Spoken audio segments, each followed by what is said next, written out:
नमस्कार दोस्तों, नए वीडियो में आप सभी का फिर से स्वागत है।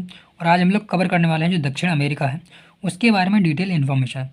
तो इसमें आपको देखने को मिलेगा जो दक्षिण अमेरिका है इसका जो भी राजनीतिक मानचित्र है, यानी कि आप लोग जानते होंगे पॉलिटिकल मैप, उसको हम लोग डिटेल में स्टडी करेंगे।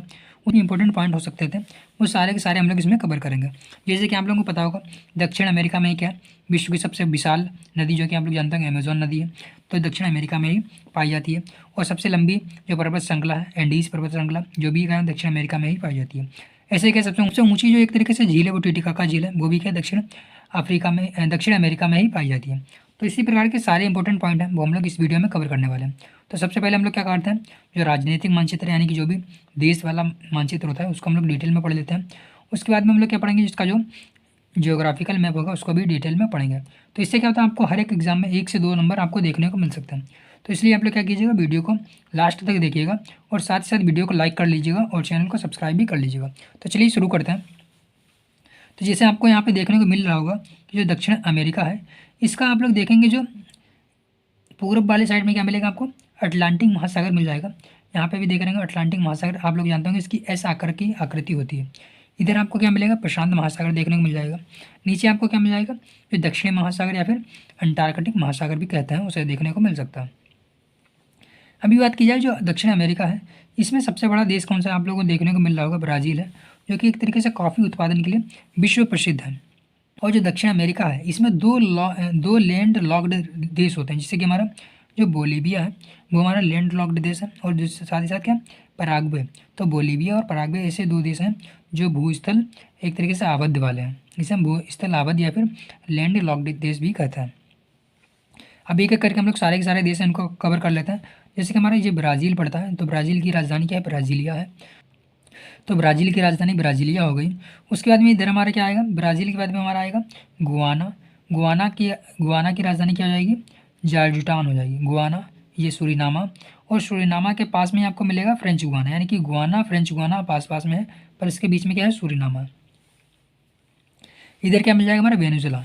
तो आपको ये भी पता होगा वेनेजुला हाल ही फिलहाल में अमेरिका के द्वारा इस पर कब्जा किया गया था।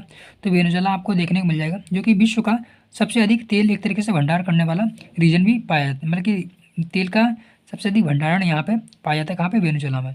इसकी राजधानी क्या है, काराकस है। तो वेनेजुला की राजधानी क्या है, काराकस है। इस बार के लिए बहुत ज़्यादा इंपॉर्टेंट है वेनेजुला और इसके आसपास का रीजन और इसकी राजधानी भी। तो वेनेजुला की राजधानी क्या हो गई हमारी, काराकस हो गई। और वेनेजुला में ही क्या सबसे अधिक तेल का भंडारण पाया जाता है। और इसके पड़ोसी देश कौन से, हमारा वेनेजुला के पास में कोलंबिया है। कोलंबिया के इस साइड में इधर कौन है, इधर गुआना है। तो वेनेजुला, कोलंबिया, गुआना, ये चीज़ आपको यहाँ पे ध्यान रखनी है। इसके बाद में इधर हमारा क्या आएगा, इधर हमारा आ जाएगा कोलंबिया। कोलंबिया की राजधानी क्या है, बगोटा है। और इधर क्या हो जाएगा, इक्वाडोर। इक्वाडोर की क्वेटो, तो इक्वाडोर की क्वेटो। फिर पेरू, पेरू की लीमा राजधानी हो जाती है। बोलीविया हम लोगों ने पढ़ लिया था, जो कि लैंड लॉक्ड देश है। और लापाज इसकी राजधानी है। इसके बाद में पराग्वे, बोलीविया के बाद में क्या है, पराग्वे। और पराग्वे की राजधानी क्या है, आसनियास। और नीचे हमारा अर्जेंटीना, चिली, और ये हमारा क्या हो जाएगा, उरुग्वे। तो अर्जेंटीना, चिली, उरुग्वे और पराग्वे यहाँ पे देखने को आपको मिल जाएगा। तो इस प्रकार से हमने जो दक्षिण अमेरिका था उसके जितने भी इंपॉर्टेंट एक तरीके से देश हो सकते थे, उसकी राजधानियाँ हो सकती थी, वो सारी की सारी हम लोगों ने पढ़ ली। यहाँ पे आपको क्या मिलेगा, फॉकलैंड द्वीप समूह जो है, जो कि वर्तमान में यूके का जो एक तरीके से इस पर अधिकार है, परंतु इस पर कौन दावा करता है, इस पर अर्जेंटीना हमेशा दावा करता रहता है कि ये उसको मिल जाए। तो ये चीज़ भी आपको पता लग गई होगी कि यहाँ पर क्या हमारा फॉकलैंड द्वीप समूह मिल जाता है। अभी हम लोगों ने क्या है, इसके एक तरीके से पॉलिटिकल जो मैप हो सकता था वो हम लोगों ने पढ़ लिया। यहाँ पे आपको देखने को मिल रहा होगा कैरेबियन सागर या फिर मध्य अमेरिका। तो इस रीजन को कहते हैं मध्य अमेरिका। कभी आपने सुना हो अमेरिका, उत्तर अमेरिका, दक्षिण अमेरिका, परंतु हमने मध्य अमेरिका शायद ही सुना हो। तो ये हमारा रीजन जो पड़ता है कैरेबियन सागर के पास वाला, इसे हम लोग कहते हैं मध्य अमेरिका। तो इस प्रकार से हम लोगों ने क्या, जो दक्षिण अमेरिका था इसके राजनीतिक जो भी इंपॉर्टेंट देश थे वो सारे के सारे देश हम लोगों ने कवर कर लिया। और अभी हम लोग क्या पढ़ लेते हैं, इसके बाद में हम लोग पढ़ेंगे जो राजनीति एक तरीके से भौगोलिक जो इंपॉर्टेंट पॉइंट हो सकते थे वो पढ़ेंगे। जैसे कि मैंने आपको पहले ही बता दिया था, अभी मैं आपको दिखाता हूँ।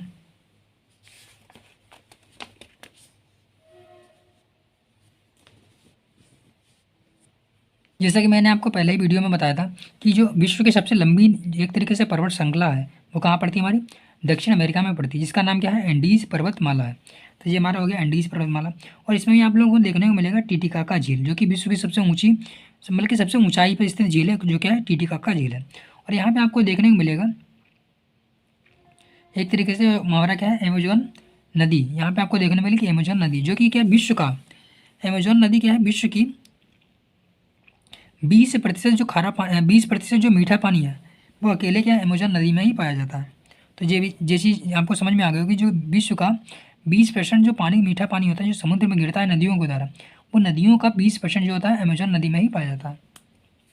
ये हमारी एंडीज़ पर्वत श्रृंखला हो गई, मैंने आपको बता दी। एंडीज़ में एक पर्वत होता है जो कि चिम्ब्रोज नाम होता है, जिसकी कितनी ऊंचाई है 6267 जो मीटर है इसकी ऊंचाई है। ये हमारा कैरिबियन सागर हो जाता है, ये हमारा पनामा जल संधि यहाँ पे देखने को मिल जाती है। और निको नदी हमारी यहाँ पे देखने को मिल जाती है। गुआना की उच्च भूमि, तो गुआना की उच्च भूमि कहाँ पे मिलती है हमारे, जो हमारी उत्तर अमेरिका है, जो हमारा दक्षिण अमेरिका है, दक्षिण अमेरिका के उत्तर वाला जो रीजन है वहाँ पे हमें मिल जाती है गुआना की उच्च भूमि। और यूपीएससी ने यहाँ से क्वेश्चन पूछा भी है। रियो नीमो नदी यहाँ पे देखने को मिल जाएगी, अमेजोन नदी। और मंडारी नदी यहाँ पे देखने को मिल जाएगी। टोपेज नदी, जोग नदी आपको यहाँ पे देखने को मिल जाएंगी। और जो रीजन आपको जो बूंद वाला मिल रहा है, यानी कि बिंदी से बना है, ये सारा का सारा हमारा क्या है पठार वाला रीजन है। तो ये हमारा क्या है पठारी रीजन है। आप लोग देखेंगे यहाँ पे भी क्या है किनारे किनारे पठारी रीजन है, यानी कि जो पर्वत श्रृंखला है उसके साइड साइड में क्या पठारी रीजन आपको देखने को मिल जाएगा। तो ये हमारा क्या है साओ फ्रांसिस नदी यहाँ पे देखने को मिल जाती है। ब्राज़ील की उच्च भूमि आपको कहाँ पे मिलेगी, यहाँ पे देखने को मिलेगी ब्राज़ील की उच्च भूमि। युकांग्वे नदी आपको यहाँ पे मिल जाएगी। पराम्बुरा नदी यहाँ पे मिलेगी आपको। और एकांकागुआ जो दक्षिण अमेरिका है उसकी जो सबसे लंबी नदी, सबसे लंबी पर्वत श्रृंखला आपको पता लगेगी एंडीज़। और एंडीज़ की सबसे ऊँची पर्वत चोटी कौन सी है, एकांकागुआ। तो एंडीज़ की सबसे ऊँची चोटी कौन सी हमारी है, एकांकागुआ है। और यहाँ पे आप लोग देखेंगे कोलोराडो नदी, आपको यहाँ पे कोलोराडो नदी मिल जाएगी। और पेंटागोनिया का पठार आपको देखने को मिलेगा, जो दक्षिण अमेरिका है उसका दक्षिण वाला रीजन में पेंटागोनिया का पठार मिलेगा। यहाँ पे हॉर्न अंतरीप भी कहा जाता है, तो हॉर्न अंतरीप यहाँ पे मिल जाएगा। मैगलन जल संधि आपको यहाँ पे मिलेगी, तो मैगलन जल संधि आपको यहाँ पे देखने को मिल जाएगी। और ये चीज़ तो मैंने आपको बता दी थी, यहाँ पे अटलांटिक महासागर, इधर प्रशांत महासागर आपको देखने को मिल जाएगा। तो ये बात आपको पता लग गई होगी। और इसके बाद में मैंने आपको क्या बताया था, अमेजोन रेन फॉरेस्ट होता है, उसमें क्या लगभग 20% जो होता है, लगभग 10% जो जैव विविधता होती है, विश्व की 10% जैव विविधता जो होती है अमेजोन जो रेन फॉरेस्ट रीजन आता है उसमें ही पाई जाती है। इस प्रकार से हम लोगों ने क्या यहाँ पे देख रहे हैं आप लोग क्या अमेजोन का मुहाना यहाँ पे, यानी कि अमेजोन नदी जो है यहाँ पे अमेजोन का मुहाना मिल जाता है। तो ये चीज़ आप लोगों ने यहाँ पे देख ली होगी। और यहाँ पे क्या हमारे सॉन मेटिसाना की खाड़ी आपको यहाँ पे देखने को मिलेगी। अटकामा का मरुस्थल आपको इधर इस साइड में मिलेगा, यानी कि जो दक्षिण अमेरिका है उसका जो पश्चिम वाला रीजन है वहाँ पे क्या अटकामा का मरुस्थल आपको देखने को मिलेगा। कई बार आपने एग्जाम में भी देखा होगा। यहाँ पे हमारे पनामा की जलसंधि देखने को मिल जाती है। तो इस प्रकार से हम लोगों का जो दक्षिण अमेरिका था उसका जो एक तरीके से भौगोलिक संरचना थी उसको हम लोगों ने पढ़ लिया। अभी हम लोग क्या करते हैं जो जलवायु वाला रीजन है उसको भी पढ़ लेते हैं। चलिए अभी हम लोग क्या करते हैं जो दक्षिण अमेरिका है, तो दक्षिण अमेरिका के जलवायु वाला रीजन है उसको पढ़ लेते हैं। आप लोग यहाँ पे देख रहे होंगे, यहाँ पे आपको क्या मिलेगा, सेल्वास मिलेगा। तो देख रहे होंगे यहाँ पे ये सेल्वास वाला रीजन पड़ जाता है। और सेल्वास के बारे में आपको एक चीज़ ध्यान रखनी है, तो सेल्वास के बारे में आपको एक चीज़ ध्यान रखनी है कि सेल्वास में क्या है सदाबहार वन जो होते हैं वो सेल्वास में पाए जाते हैं। तो यानी कि सदाबहार वन सेल्वास में पाए जाते हैं।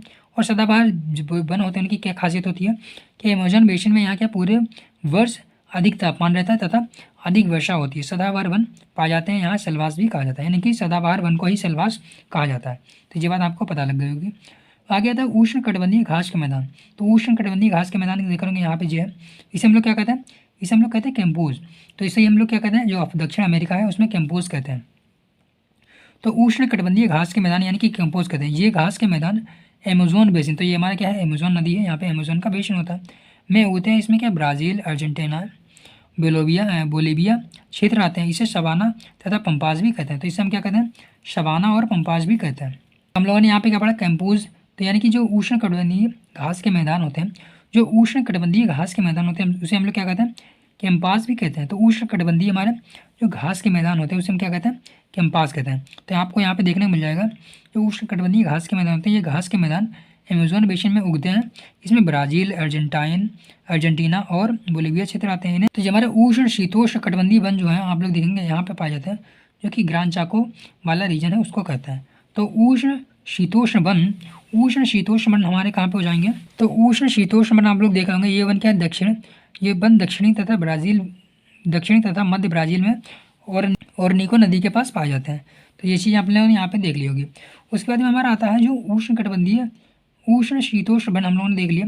आगे शीतोष्ण घास के मैदान हमारे कहाँ पे पाए जाते हैं, तो ये वाला रीजन आप लोग देख रहे होंगे जो पंपास है, उसे हम कहते हैं उष्ण शीतोष्ण घास के मैदान। आगे हम जो केवल लाइनों वाला देखेंगे बिंदी बिंदी, तो ये हमारा क्या है, शीत मरुस्थल वन। तो आप लोग यहाँ पे देखेंगे हमारा क्या है, शीत मरुस्थल वन है। उसके आगे आएगा हमारा शीत शीतोष्ण वन। तो शीत शीतोष्ण वन हमारे केवल जो तिरछी लाइन है, यानी कि तिरछी जो आड़ी लाइन है, तो आपको यहाँ पे देखने मिल जाएगा शीत शीतोष्ण वन। और शीत शीतोष्ण वन के बाद में उष्ण मरुस्थलीय वन कहाँ पे मिलेंगे, जो सिंपल प्लेन लाइन है।